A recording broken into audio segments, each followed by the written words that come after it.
अस्सलाम वालेकुम दोस्तों, जी तो तव्हां ॾिसी रहिया हो इख़लाक़ वॉइस टीवी चैनल।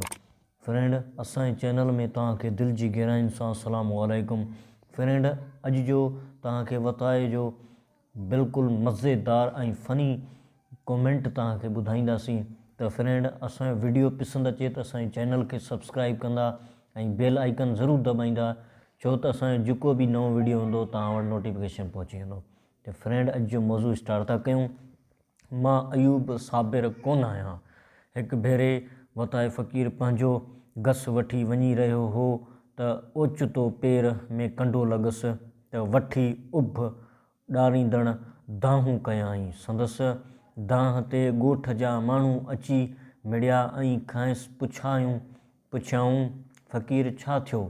फ़क़ीर वराणियो, अदा ॾिसो कोन था पेर में कंडो चुभियो पियो आहे।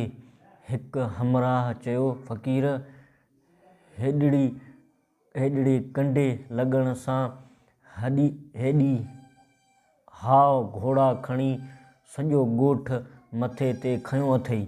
असां सम्झो फ़क़ीर सां का वॾी विधन आहे। फ़क़ीर वराणियो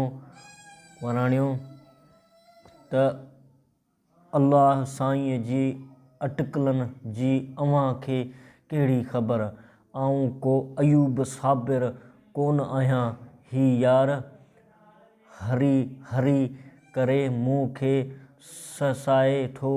हींअर कंडो हंयो अथसि, सुभाणे भालो हणंदो।